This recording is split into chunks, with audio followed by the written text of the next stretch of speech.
Við erum komin hér og ætlum í dag að tala Google, markaðssetningu sem tengist Google, náttúrulega leitarniðurstöður og keyptar leitarniðurstöður og til þess að ræða það erum við búin að fá til okkar Arnar Gísla Hinriksson frá Digidoo, velkomin. Takk fyrir það. Og segir okkur kannski stuttlega frá þér og þínu fyrirtæki? Já, við erum sem fyrirtæki í dag búin að starfa síðan 2018 og erum 5 í dag og erum að reyndar að ráða. Okay. En við hefum sem sagt fyrst og fremst verið að fókusa á keyptar leitarniðurstöður og þessar lífrænu eða organískar. Gengur undir mörgum nöfnum. Já, akkurat. En og hefum bara farið svona hægt og rólega svona stækkandi með íslensku fyrirtækjum í dag og erum fyrst og fremst að vinna með íslensku fyrirtækjum að hluta til líka erlendis. Já. Okay. Þannig að það er útrásinni, við erum í útrásavíkingarnir. Akkurat. Við höfum svona margir hafa velt því fyrir sér og eru kannski ekki alveg með á hreinu hvað við erum að tala þegar við tölum náttúrulega leitarniðurstöður á Google og öðrum leitarvélum en við skulum kannski bara fókusa á Google í dag þegar það sem hún er langstæðst. Ef þú útskýrir fyrir okkur, hver er munurinn? Hvað er keypt leitarniðurstöð og hvað er ekki keypt leitarniðurstöð? Einmitt, já, akkurat. Google er verið bara flott að byrja á Google og hvort sem það eru aðra leitavélar. Þetta er nánast, þær fylgja allar á eftir. Þetta er alveg eins á milli hvort sem það er Bing eða Yandex eða hvað sem það er. Við erum alltaf að tala annars vegar keyptar, PPC, pay-per-click, þar sem þú borgar hreinlega fyrir árangurinn, þú borgar þig upp raunverulega fyrir tiltekið leitarorð með tiltekinni auglýsingu. Þannig að það er raunverulega svolítið fjármagni þitt sem spilar þar inn í hversu djúpa vasa þú ert með til þess að geta keypt inn fyrir tiltekið leitarorð. Í organísku leitinni, lífrænu leitinni, að þá erum við svona þá er ekki þættir eins og fjármunir sem að kannski skipta öllu máli þar út af því að þú getur ekki keypt þig upp í þeim leitarniðurstöðum. Heldur er það fyrst og fremst efni þitt sem að þú skapar inn á þínum eigin vef sem að skiptir máli. Og þannig að það skiptir. Það er svona stóri munurinn. Já, það er svona stóri munurinn og ég lýsi þessu svolítið sem ef maður tekur hlaupanálgunin á þetta að þá er þetta svolítið langhlaup, það er þessi lífræna leit, þú ert svona stöðugt að byggja upp efni á þínum vef og svona styrkja þína stöðu í leitavélinni, þannig að þetta er svona, maður horfir til mánaða, maður horfir, árangurinn gerist á mánuð, á meðan í kostuðuleitina, þá getur þú svolítið keypt þig inn í sama leik og náð þá stöðinni tiltölulega hratt, en þú brennir þá líka, brennur út ef þú hefur ekki nægilega fjármuni að baki. Akkurat. Þannig að bara svona til þess að við séum alveg að það sé allir með á hreinu, þannig að þegar þú sest niður fyrir framan tölvu eða síma eða hvað sem er og skrifar í leitarklukkan fartölva, þá koma efst keypti leitarorð, ef einhver er að kaupa þau leitarorð og stundum neðst og þar á milli náttúrulega leit, já. Og til að skilgreina fyrir Google þá setja þær fyrir framan. Þá setja þær svona lítið at-merki og maður sér það tiltölulega fljótt á þessum keyptu leitarniðurstöðum. Það er oft svona aðeins meira í kringum þær líka á meðan þessar náttúrulegu leitarniðurstöður eða organísku, við flökkum svolítið á milli en að þær eru svolítið bara svona strípaðar. Það er yfirleitt bara fyrirsögn og svo smá texti undir. Á meðan keyptu það getur verið auka fleiri hlekkir og það getur verið allavega svona auka dót, símanúmer jafnvel líka. Já, akkurat. Þannig að það fer ekkert á milli mála að hún sé keypt. Ég tel það mjög mikilvægt áður en að við höldum mikið lengra að við útskýrum fyrir þá örfáa sem átta sig kannski ekki alveg á þegar að þú sest niður fyrir framan Google og skrifar eitthvað, hvað birtist þér? Af því að ef þú útskýrir kannski fyrir okkur þetta með að það er ekki sama hver er að leita hvar og svo framvegis. Það er frábær punktur einmitt að við fáum oft spurninguna að á hverju er ég ekki efstur, en ég var samt efstur í gær. Þetta er náttúrulega líka breytilegt. Google er stöðugt að gera tilraunir með leitarniðurstöðurnar sínar og sem þýðir það náttúrulega líka að það er smá flökt í því. Þannig að það sem var efst í gær er ekki endilega efst í dag fyrir sama leitarorð. En svo kemur líka annar þáttur hann inn í og það raunverulega þessi svona persónlegi þáttur að sagt, þú ert þú og þú ert búin að leita af alls konar hlutum í gegnum tíðina og Google svolítið tekur það og reynir að matreiða leitaniðurstöðuna þannig hún hendi þér út frá því sem þú varst að leita fyrir nokkrum dögum síðan. Þannig að það sem að þú sér í leitinni ekki endilega það sama og ég sé. Nei, akkurat. Þannig að af því að Google stöðugt að reyna að svona gefa okkur eins leitaniðurstöðu sem eins nálægt því sem þú ert að leita að og mögulegt Þannig að ef þú hefur einmitt verið að leita mikið af fartölvum þá eða tengdum hlutum að þá gæti ykkur önnur fyrirtæki komið ofar í leitinni fyrir þig á móti mér sem hefur kannski ekki verið að leita því. Já. Og mögulega kannski fengi við svipaða niðurstöður en mamma fengi alltaf Akkurat, já. Það einmitt frábær punktur líka að Google, þeir áætla aldur, þeir áætla svolítið áhugamál út frá því sem að þú hegðuninni þinni, fyrri hegðun og geta þar að leiðandi gefið þér betri leitaniðurstöður og þetta bæði við kostuðu og þessar náttúrulega. Þannig að fyrir þá sem eru að horfa eiga að reka fyrirtæki þá það kannski ekki endilega vísbendingum það að þeir séu að finnast rétt á Google þó að þeir séu að googla sjálfan sig og finna sér sjálfur. Já, akkurat. Það einmitt. Þeir þurfa samt að fara að skoða málin. Já, þeir þurfa að kryfja málin betur og það eru nokkra síður að núti sem að hægt að leita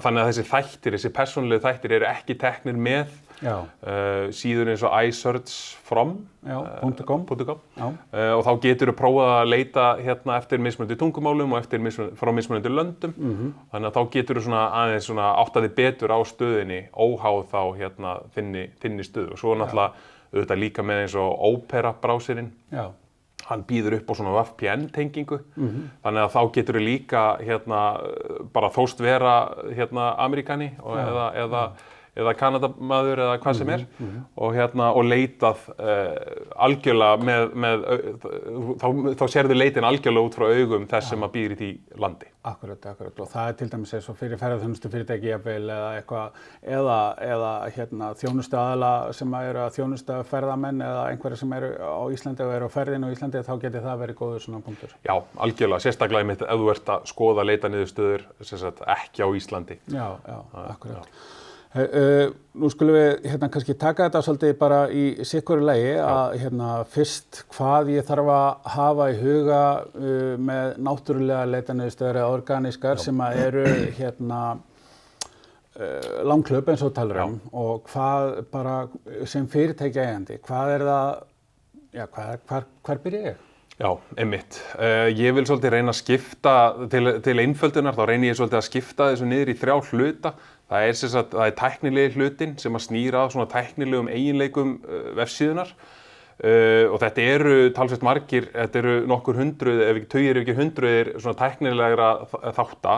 Það mjög auðvelt að átta sig samt á þessum tæknilegu hlutum. Það eru svona, það að setja vefinn inn í svona, þetta yfirleitt ókeypis hugbúnaðar á netinu, svona greitera eða svona, þá færðu einhvern að gefa og hann segir þér hvað að vefnum þínum svona tæknilega. Svo það þáttur númer 1, þáttur númer 2 efnið sem þú skapar inn á vefnum. Það bara efnisframleiðslan, þetta getur verið blogg eða vörusíður eða hvað sem og þarna vill maður svolítið leita til þess að hafa þetta eins ítalegt og hægt Þannig að ef að þið eru með lausn við Lose.me að þá sértu raunverulega að tala Lose.me og hvað ber að hafa í huga, hvernig átt að forðast það að vera bitinn á Lose.me og hvað átt að gera ef þú verður svo bitinn og svo framvegis. Og svo það 3. þátturinn og það svona þessi, eins og ég kalla svolítið svona PR-vingill, að það að fá ykkur til þess að tala efnið þitt. Þannig að þú sérst að dreifa raunverulega síðunni þinni og sérst að fá hlekk, segjum bara ef að þetta svo tekið upp af fréttamiðli, að fréttamiðlinn sé þá að vísa í þig og þinn vef, að það hefur líka talsvert að segja. Þannig að það eru svona þessir 3 svona grunnþættir, svo er þetta auðvitað ótal aðrir þættir og það sem gerir þetta líka pínu erfitt en svona skemmtilegt er að þetta breytist svolítið svona ár frá ári. Hvað eru svona áherslurnar hjá Google? En við vitum það raunverulega samt aldrei. Þetta er bara svolítið eins og uppskriftin hjá Coca-Cola, sko. Já, akkurat. Hvað þeir eru að horfa í. Já, það er líka það sem að kannski bara ýtir undir það, þá hugsun að þú þarft sífellt að vera að huga að þessu á einhvern hátt. Akkurat. Og svo auðvitað gerum við okkur grein fyrir að kannski lítil fyrirtæki geta ekki lagt mikinn, en þetta er aldrei svona þannig að þú megi bara gera þetta einu sinni og svo er þetta búið. Nei. En það er svolítið lenskan að menn svona, að nú ætla ég að taka svolítið skurk í þessu og gera þetta svona, gera þetta einu sinni vel. Já, akkurat. Og svo allt í einu eru liðin 3 ár og vefurinn svona aðeins farin að dala eða bara talsvert mikið kannski í leitaniðurstöðum bara af því að það einhver aðrir sem eru komnir ofar heldur en fyrirtæki. Þannig að maður þarf svona stöðugt að vera að hlúa að þessu og passa upp á þetta. Og þarna er svolítið svona þessi stöðuleiki sem skiptir meira máli heldur en að taka eitthvað skurk í þessu. Og við Íslendingar erum svolítið svona, við tökum alltaf skurk í öllu sko og svo látum við þetta vera sko. Það er vertíð að svifurður eða eitthvað. Nákvæmlega. En þetta er einmitt svona það sem þú átt að vera að gera, skoða einu sinni í viku eða setja þér fyrir eitthvað verkefni svona og reyna að vera svolítið stöðugur í því. Já, og þetta er líka að því þú talaður hlaup, þetta er kannski líka að þú þarft að setja þér upp einhver markmið í upphafi til þess að vita ef þú ætlar að hlaupa á stað, ert ekki búin að ákveða hvort þú ætlar að fara 21 km eða 42, þá er ekki að vona á góðum árangri. Nei, akkurat, og það er alveg rétt og það er einmitt sko og svo er auðvitað það líka að þegar þú ert búin að setja þér markmiðin, hvernig ætlar að mæla þau? Af því að það er smá erfitt að mæla þessi markmið. Þú þarft að vera með lausnir eins og Moz eða Semrush, eitthvað svona tól sem að geta hjálpað þér að mæla stöðu þína fyrir, segjum þú vilt mæla þig fyrir 10-15 leitarorð, að þá þarft að vera með hugbúnað sem að svona, þetta er kallaðir hlustarar, sem hlusta svona á það, hvernig vefurinn þinn stendur fyrir tiltekinn leitarorð. Og þá ert þú búin að ákveða upp af hvaða leitarorð það eru sem að þú vilt finnast undir og setur þau svo inn í þessi tól. Já, akkurat. Og þá kemur einmitt aftur að valinu líka. Maður þarf að velja þessi orð svolítið vel. Ef fyrirtæki sem er með mikið af vörum að þá geta þessi orð verið miklu fleiri en 10-15, þá geta þau skipt hundruðum. Við tökum bara dæmi stóru svona smásöluaðilana. Það sem að það skiptir magn leitarorða skiptir þá öllu máli kannski en svona mikið af heimsóknum kannski minna per leitarorð, heldur er það fjöldi leitarorða sem skiptir máli. En svo getur við verið með annan aðila sem kannski vill fá mikið magn af leitum fyrir bara fá leitarorð og þá getur það verið mitt þetta 10-15. En það er þetta svona, hvernig veit ég hvaða leitarorð ég á að vera að fara á eftir? Það er svona spurning sem er mjög algengt að spyrja af því að flestir vita nú svona, flestir geta talið upp svona 10-15 leitarorð í kringum fyrirtæki sitt bara svona án þess að hika. En svo er það all hin leitarorðinni mitt sem að maður kannski áttar sig ekki á að er leitað eftir þó að sé verið að leita sömu vörunni. Já, ég skil þetta. Þannig að, Já, það er líka kannski einmitt að vera ekki kannski of opin og þetta á svo sem við líka þegar við förum að tala Google Ads eða keyptaleitaniðurstöður að bílaverkstæði eða versus bílaverkstæði í Kópavogi eða bílaverkstæði fyrir Toyota. Já, akkurat. Þannig að þá ertu svona búin að raða þau svolítið niður á nákvæmlega hvað það er sem að þú ert að, því að það er erfiðara, það er meiri samkeppni fyrir opnari orð. Jú, akkurat. Og ef við tökum bílaverkstæðis dæmið þá gæti mitt verið sniðugt fyrir þetta tiltekna bílaverkstæði í Kópavogi að svolítið svona að horfa svolítið inn á við og bara hvað er það hvað er kjarninn minn, hvað er kjarnastarfsemin mín og velja 5 þætti sem að þeir telja sem kjarnastarfsemi og svolítið svona ákveða orðin út frá hvað þið gerir í staðinn fyrir að vera að elta einhver orð sem kannski ekki endilega partur af kjarnanum. Já. í þessum sem er kallað SEO hluti eða Search Engine Optimization, náttúrulega organísk, þá eru líka atriði eins og hraði á vef, það skalanleiki, það að segja við ættum ekki að þurfa að ræða það 2021 að vefurinn á að vera fullkominn fyrir síma, en það stundum samt alveg. Já. Og það er alveg raunin og þetta einmitt fellur undir þennan fyrsta þátt sem ég talaði áðan sem þessi svona tæknilegu atriði sem þurfa að vera í lagi og þessi tæknilegu atriði einmitt sko, ættum einmitt ekki að þurfa að ræða þau 2021 að svona tæknilega atriði eiga bara að vera svolítið í lagi og þetta eru bara checkbox sem þú getur raunverulega bara svolítið leyst og einmitt það hraði á vef, skalanleiki og fleiri þættir og sem flest þessara svona hefðbundina kerfa eins og Shopify, WordPress, Squarespace, Wix, öll þessi kerfi eru búin að leysa flesta þessa þætti nokkuð vel. Já, og flestir vefirnir sem eru í þessum kerfum eru bara eru með ákveðnum stöðlum, ef það er orðað þannig. Eins og minni fyrirtæki sem setja upp vef sjálfum, Wix og nota Wix og Squarespace og það hluti inn í sem að heitir SEO eða eitthvað svoleiðis og það bara, einmitt, fara yfir hann, bara skref fyrir skref. Akkurat. Og oft búið einmitt að setja einhverja svona mælistikur, bara þú ert eftir að klára hérna þetta og þetta atriði og þá tikkar í þessi box raunverulega, þannig að hérna mælið með alltaf að gera það og eins þessir svona fríu greiterar og öll þessi tól sem ég er búin að nefna, Moz og SEMrush bjóða upp á einhvers konar fría útgáfu sem geta svona tekið út vefinn fyrir þig og bentir á svona augljós atriði sem að þyrfti kannski að laga og oft mjög auðvelt að laga. Já, akkurat. Þetta hérna vonandi eitthvað sem að okkar áheyrendur og horfendur geta nýtt sér varðandi náttúrulegar leitaniðurstöður og organískar og hérna, það kannski eitt sem ég langaði að spyrja út í, það ef þú ferð á Google og leitar að einhver ákveðnum vöru og merkir myndir, þá stundum birtast hérna eldgamlar myndir og stundum nýjar myndir eða eitthvað, geturðu aðeins svona bent fólki á hvað gott að gera sambandi við það? Já, svona varðandi myndir og þetta oft svolítið svona mjög vanrækt í þessum hérna náttúrulega leitaniðurstöðu heimi að það að þú getur skýrt myndirnar þínar, flestar myndavélar taka myndir og þá heitir myndin DC eitthvað og svo eitthvað stafuruna, þannig að það hægt að skýra myndirnar með lýsandi heitum. Svo eru líka til svona lýsigögn sem þú getur sett á myndirnar og þetta einmitt aftur inn í flestum af þessum vefsíðu kerfum hægt að gera og heitir alt text sem svo kallaður myndatexti þar sem þú getur raunverulega lýst í hvað á myndinni þannig að hún birtist á frekar í myndaleit hjá Google af því að maður má ekki gleyma því að Google skiptist raunverulega upp í nokkra leitir. Það er þessi textaleit, svo það myndaleitin og svo það YouTube. Já. Þetta eru raunverulega 3 mismunandi leitavélar í raun og veru. En myndaleitin einmitt mjög mikilvæg upp á þetta að gera að ef þú ert búin að skýra myndina þína með lýsandi texta og hann í samhengi, textalegu samhengi inn á þínum vef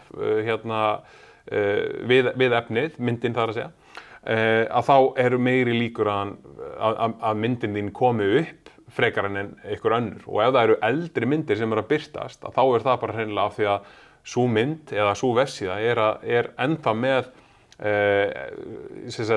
leitaniðurstaðan eða strengurinn sem þú ert að leita að Google telur þessa mynd þá eiga frekar við heldur en eitthvað annað. Af því að flestir vanrækja þennan þátt svo mikið. Akkurat. En þú nefnir YouTube, ef við tökum aftur bílaverkstæði sem er kannski réttingaverkstæði sem vill búa til vídeó sem að útskýra fyrir fólki hvernig á að passa upp á lakið, bóna eða þrífa eða eitthvað sem væri kannski svona skemmtilegt efnismarkasetning eða efni fyrir markasetningu. Setur inn á YouTube, þar það sama, það ekki?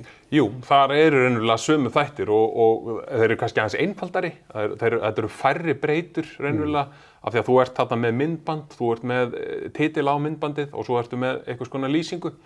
En þetta gæti verið bráðskemmtileg notkun á á því að finnast fyrir tiltekið leitarorð, að búa til myndband og Google horfir einmitt líka svolítið til þess að það sé margmiðlun sem þú ert að miðla efninu. Þú ert með mynd og þú ert með vefsíðu og svo ertu með myndband líka, þá tikkar þú svolítið í þetta svona box nummer 2 sem ég talaði sem efni á vef en raunverulega bara efni í kringum vörumerkið. Þannig að ef þú ert að reyna að finnast fyrir bifreiðaverkstæði í Kópavogi og þú ert með myndband sem að fjallar bifreiðaverkstæðið þitt í Kópavogi, að þá ert þú líklegri til þess að koma upp af því að þú ert líka með myndbandið. Já, akkurat. Og svo þetta á YouTube líka. Já.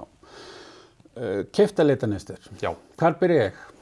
Heyrðu, þetta er mjög góður punktur. Kerfið sem við kaupum keypta leitarlistur kallaðist Google AdWords og það sem ég held að flækist oft mest fyrir fólki öll þessi orð. Já, það svo mikið af svona skrýtnum orðum, þú ert búin að nefna organískar leitarlistur og ég búin að tala lífrænar, við erum búin að tala SEO, PPC og nú ég farin að tala annað sem heitir Google AdWords sem reyndar heitir í dag Google Ads.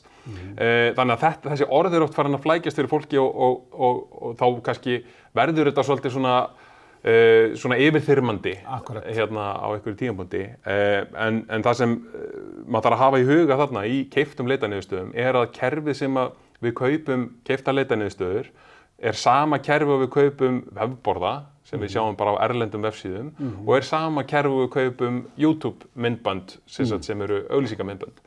Google AdWords heitir Google Ads í dag. Það startpunkturinn. ads.google.com. Nákvæmlega, linkur. Já, en það raunverulega startið og þar þarf maður að setja upp reikning og það er hægt að velja hvort þú viljir svona express reikning sem svona svolítið að Google svolítið að leiða því í gegnum hlutina eða þú getur sett upp hefðbundin reikning þar sem það aðeins flóknara en ef að fólk hefur tíma í að sökkva sér aðeins í það að þá hægt að gera það líka. Og raunin eina sem þú þarft að eiga Gmail. Einu sem þú þarft að eiga Gmail og kreditkort, reyndar. Rétt. Maður er alltaf að passa upp á að borga Google og þessum risum. En þú stofnar þess að reikning þar og þá opnast fyrir þér þetta bara tómt skjáborð og þar getur þá einmitt keypt þessi leitarorð og fyrst þarf maður þá að hugsa, hvaða leitarorð það raunverulega sem ég vil kaupa? Já. Og aftur þetta svolítið sama vinna og maður kannski fór í náttúrulegu leitarniðurstöðunum. Af því að maður þarf að finna út hvað það raunverulega, hver kjarninn minn. Af því að við viljum ekki kaupa, ef við erum bifreiðaverkstæði í Kópavogi, þá viljum við ekki kaupa kannski bifreiðaverkstæði, hreinlega út af því að það eru svo rosalega margir aðrir að kaupa það. Það bifreiðaverkstæði á Neskaupstað og Borgarnesi og Selfossi og svo eru 30 önnur í höfuðborginni sem eru öll að keppast sama leitarorðið, bifreiðaverkstæði, þannig að mögulega myndu við vilja sleppa því en taka bifreiðaverkstæði í Kópavogi eða bifreiðaverkstæði fyrir tiltekin bílaframleiðendur eða eitthvað slíkt. Akkurat. Þannig að við myndum kannski vilja fara skörinni þrengja okkur aðeins betur hvað það varðar. Þannig að og þegar maður búinn að ákveða svona hvaða orð þetta eru sem maður vill fara á eftir, að þá þarf maður líka að búa til auglýsingar eða texta auglýsingar og þetta eru bara einfaldir textar sem að Google leiði alveg í gegnum hvað textaði með að vera langir og svo framvegis og svo það í rauninni bara að íta á start þegar maður búinn að setja inn kreditkortið og ákveða upphæð auðvitað. Já, ákveða upphæð. Það líka mjög algeng spurning. Hversu mikið? Hvar byrja ég og hvernig finn ég út úr því hvar ég byrja? Einmitt. Þetta ég segi alltaf að þegar þú býr til, segjum eina svona herferð, campaign, inn í þessum tólum, að þá býður hann þér yfirleitt að gera daily budget eða það sem þú ert tilbúin að eyða per dag. Og við erum yfirleitt að ráðleggja fólki að byrja með svona að lágmarki $5 fyrir hverja herferð. Það er svona eiginlega lágmarkið á dag. Og svo upp í $10 og sjá svolítið hverju það skilar þér. Ekki byrja með látum og setja $100 á dag af því að þá ert þú komin í kannski ómikinn kostnað og veist ekki alveg hvað þú ert að fá tilbaka. Af því að þetta svolítið prófa að setja út eitthvað lítið, sjá hvað gerist og prófa svo eitthvað annað ofan á það og þannig þróar þig svona áfram. Þannig að fyrsta skrefið væri raunverulega að stofna reikningin, setja út litla herferð bara til þess að prófa. Annað skrefið væri svo að koma viku síðar þegar herferðin er farin af stað og skoða svolítið hvaða fekk ég mikið af smellum, fekk ég mikið af birtingum og svona reyna að þróa það herferðina út frá því og reyna að draga eitthvað lærdóm með mitt. Akkurat. Kannski tvennt sem hendur minn til útskýringar að Google býður ekki upp á íslenska krónur, þess vegna erum við að tala um dollara. Já.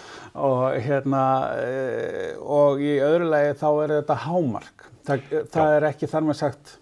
Það er einmitt góður punktur. Kannski aðeins að við útskýrum þá líka aðeins kerfið sjálft, af því þetta er uppboðskerfi. Akkurat. Og þetta uppboðskerfi virkar raunverulega bara ef það eru fólk að leita, ef það er eftirspurn eftir leitarorðinu og það er eitthvað tilbúin að borga fyrir þessa eftirspurn, að þá fer af stað uppboð og segjum að þetta séu 3 aðilar, að þá keppa þeir raunverulega innbyrðis, hver fær fyrstu 3 sætin og sá sem býður hæst er oftast sigurvegarinn í því samhengi. En það eru reyndar fleiri breytur heldur en uppæð sem að skipta þetta máli af því að Google skoðar líka hvað er að baki, hvað liggur að baki þinni keypti leitaniðurstöðu. Þannig að þeir séu ekki að senda þig bara í einhverja vitlausa átt. Þannig að þú ert bifreiðarverkstæði í Kópavogi og síðan þín er algjörlega svona úthugsuð út frá því leitarorði og þú ætlar svo að bjóða í leitarorði bifreiðarverkstæði í Reykjavík, að þá geti verið erfiðara fyrir því að þó þú bjóðir hærra í það leitarorð, að þá geti verið erfiðara fyrir því að ná inn þar.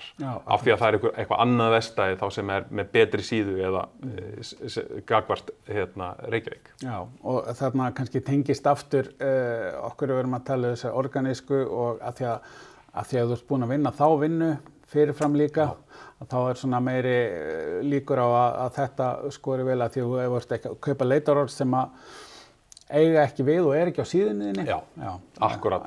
Þannig að þessi vinna og þessi svona innri vinna kannski, hún skilar sér í keyptum leitaniðurstöðum líka. Og það eru margir sem af því að þetta tekur lengri tíma, náttúrulegu leitaniðurstöðunar, það tekur lengri tíma að koma sér upp þar og segja við verum með nýtt fyrirtæki sem er kannski sérst fyrir 2-3 leitarorð en þarf að vera með sýnilíka gagnvart kannski 10-15 leitarorðum.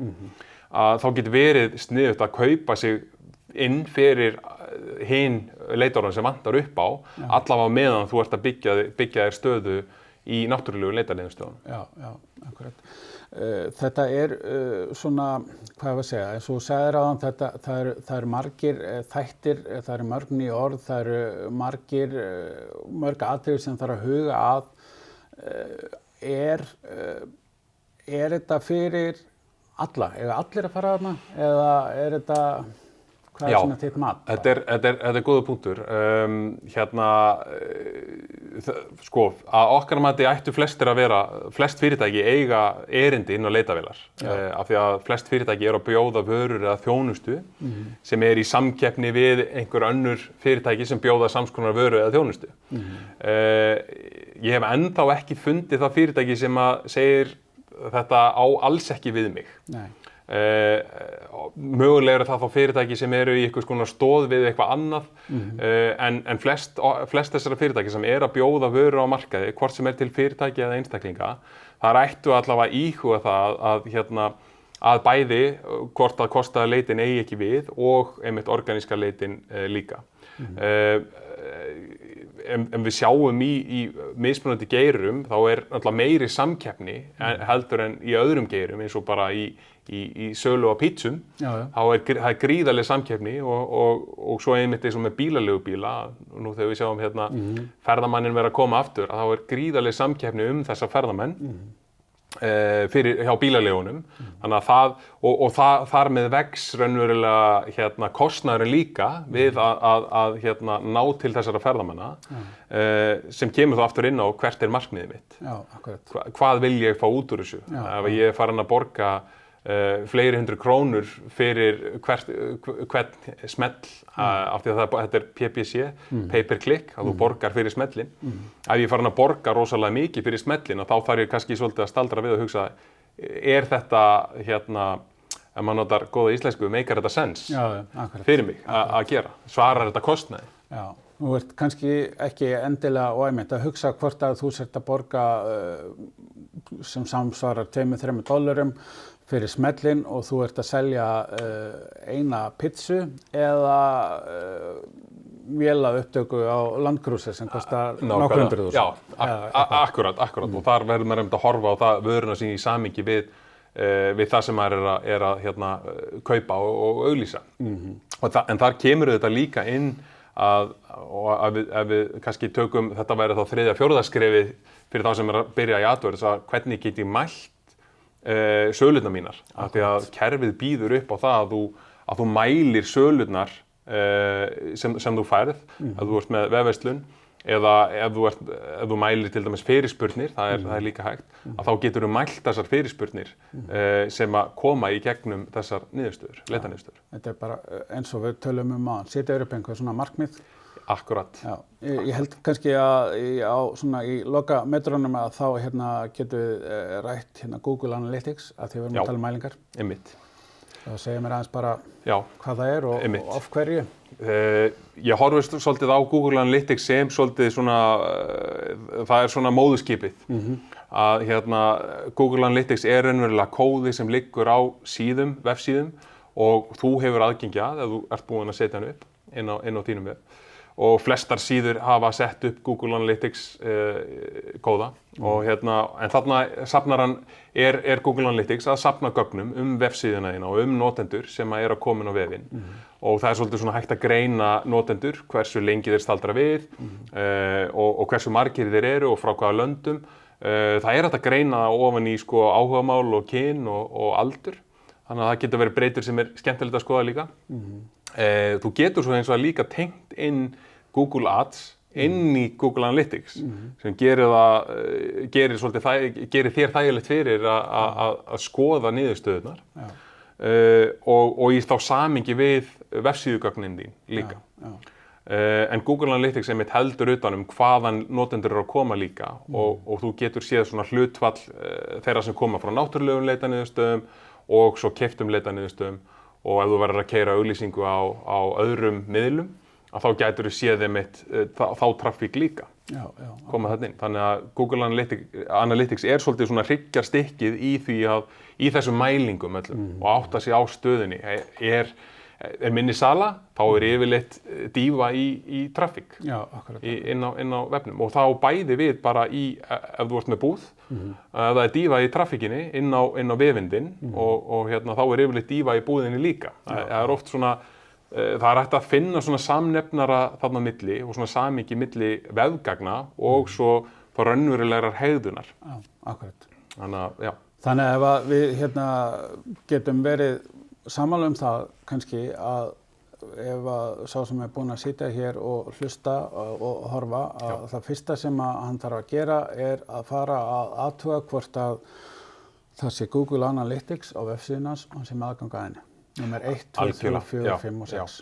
Og það eru algeng mistök, sérstaklega hjá aðilum sem er að setja upp vefsíður, að þeir setja Google Analytics reikningin upp á sínu persónulega nafni. En ekki í nafni fyrirtækisins sem getur þá gert fyrirtækinu, segjum ef að fyrirtæki vill flytja sig frá vefumsjónaraðilanum, að getur gert þeim erfiðara fyrir að færa gögnin líka af því að þessi gögn eru bundin við reikningin frá því að þú stofnar hann og frá því að þú byrjar að setja kóðinn inn og það er ekkert að flytja þau. Nei, akkurat. Og þau eru þá bara þar og þá ertu svolítið fastur þar. Þannig að til þess að búa til Google Analytics þá þarftu aftur Gmail og ekki kreditkort. Ekkert kreditkort, þetta er algjörlega frítt. Þannig að þú getur jafnvel búið bara til fyrirtæki mitt analytics@gmail.com og nota það sem til þess að það sé alveg á hreinu og skráðu niður hvað upplýsingarnar eru og þannig að það sé allir með það á hreinu og þetta er bara það sem og ef að þetta er ekki þannig í dag og vefumsjónaraðilinn þinn hefur búið til Analytics þá getur hann búið til annan aðgang í dag og látið það hafa hann þannig að það sé alveg á hreinu. Einmitt, nákvæmlega. Og svo þegar þetta er komið þá ferðu að athuga með þessum tólum sem við setjum svo líka í svona einhver texta með þessu að hvar þú ert staddur, gagnvart leitaniðurstöðum. Akkurat. og svo að gera einhvers konar áætlun. Jú, passar og kannski aðeins örstutt það á hverju við þurfum að hafa aðrar græjur heldur en Google Analytics til þess að skoða stöðuna í leitarorðum. En sem sagt, Google var raunverulega gert, þeir mátt ekki sýna okkur hvernig þú stóðst gagnvart öllum leitarorðunum þínum og traffíkina sem þú varst að fá inn. Þetta var svona kannski vísirinn að þessari GDPR-löggjöf. Kom reyndar fyrir, ég man nú ekki alveg hvenær, það er örugglega 10-15 ár síðan eða eitthvað sem að þetta var innleitt, sennilega 10 ár. Þannig að Google má raunverulega ekki sýna þér fyrir hvaða leitarorð þú ert að finnast. Þess vegna urðu til þessi hliðarfyrirtæki sem að raunverulega hlusta á allt internetið og hvað er að gerast og safna gögnum og hlusta eftir því hvað fólk er að leita eftir og geta þar að leiðandi svolítið áætlað stöðu fyrirtækja, mismunandi fyrirtækja í leitarvélum. Og þetta er einmitt þessar græjur eins og SEMrush og Moz, M-O-Z. M-O-Z. Já. Frábært spjall, takk kærlega fyrir Arnar. Takk fyrir mig.